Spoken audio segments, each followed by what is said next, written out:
ఈరోజు మనం గోంగూర పండు మిర్చి పచ్చడి అయితే చేస్తున్నాము. ఇది ఎలా చేయాలో ఏంటో చూద్దాం. ఈ సీజనల్గా పండు మిరపకాయలు బాగా దొరుకుతాయి కదా. పండు మిరపకాయల కాంబినేషన్లో ఏ పచ్చడి చేసినా చాలా అదర్స్గా ఉంటుంది. దాంట్లో ఇదొకటి ఇదందరికీ ఆల్మోస్ట్ చాలా ఫేవరెట్ అన్నమాట. మేబీ నాకు కూడా చాలా ఫేవరెట్ ఈ గోంగూర పచ్చడి. మరి దీని ప్రాసెస్ ఏంటో చూద్దామా. పచ్చడి కోసం గోంగూర కడిగి శుభ్రం చేసుకుని ఆరబెట్టుకున్నాను. పండుమిర్చి, వెల్లుల్లి, జీలకర్ర, చింతపండు, ఇంకొన్ని వెల్లుల్లిపాయలు తాలింపు కోసం. గోంగూర పండుమిర్చి పచ్చడికి కావాల్సినవన్నీ ఇవి. ఇప్పుడు ఎలా చేసుకోవాలో చూద్దాం. ఒక ప్యాన్ పెట్టుకొని దాంట్లోకి నేను కొంచెం ఎక్కువ వేయించుకున్నాను, నాకు కావాలని ఆవాలు 1 by 1 వేయించేస్తున్నాను. ఫస్ట్ అయితే ఆవాలు వేపేసుకొని పక్కన పెట్టుకోవాలి. మెంతులు కూడా వేసేసుకుంటున్నాను. ఇవి కూడా వేయించి పక్కన పెట్టుకోవాలి. మాడిపోకుండా చూసుకోవాలండి. మంచి కలర్ వచ్చే వరకు మెంతులు వేయించుకోవాలి.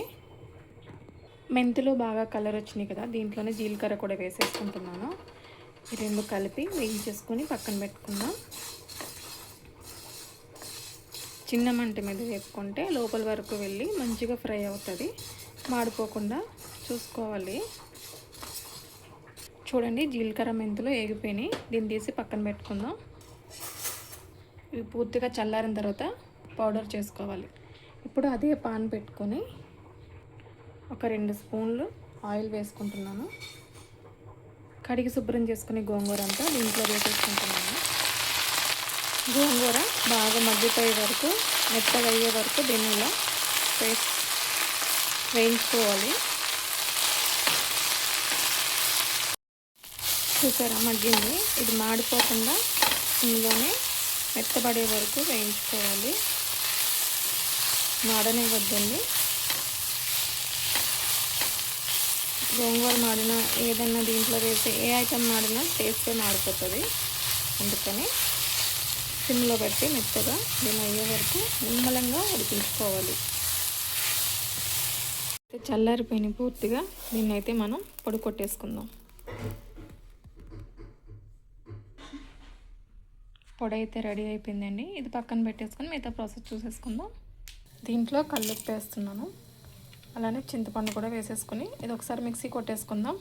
చింతపండు నలిగిపోయింది. దీంట్లో వెల్లుల్లి, కట్ చేసుకున్న పండు మిరపకాయలు కూడా వేసేసుకొని దీంట్లో కొంచెం జీలకర్ర వేసుకొని మిక్సీ కొట్టేసుకుందాం. ఇలా అయితే కొట్టుకున్న తర్వాత దీంట్లో గోంగూర వేసుకోవాలి. ఉడికిచ్చిన గోంగూర వేసేసుకొని ఇది కూడా మరీ మెత్తగా కాకుండా కొంచెం ఆకులు కనిపించేలాగైతే మిక్సీ కొట్టుకుందాం. పచ్చడంతా ఇలా మిక్సీ కొట్టి తీసేసుకోవాలి. ఆకు కింద ఉంది కదా, కొంచెం బరకగా ఉంది. ఇప్పుడు దీంట్లో పోపు పెట్టుకుందాం. పెట్టుకొని జీలకర్ర, ఆవాలు, కొంచెం ఎనిమిరపకాయ, కరివేపాకు, కొంచెం మినపప్పు, కాస్త ఎక్కువగా ఎల్లుల్లిపాయ దంచుకుని వేసుకుంటున్నాను. ఇవన్నీ బాగా వేసుకొని పచ్చళ్ళలో వేసేసుకోవాలి. పోపు అంతా బాగా ఫ్రై అయిన తర్వాత అయితే చల్లారిపోయింది. దీంట్లో పోపు వేసేసుకుందాం. మనం మిక్సీ కొట్టుకున్న పొడి 1 స్పూన్ అయితే దీంట్లో వేసుకుందాం. చిన్న స్పూన్తో 1 స్పూన్ వేసాను. ఇది మంచిగా మిక్స్ చేసేసుకుందాం. అంతే, పచ్చడి అయితే రెడీ అయిపోయింది. చూసారు కదా, చాలా సింపుల్గా గోంగూర పండు మిర్చి పచ్చడి అయితే రెడీ.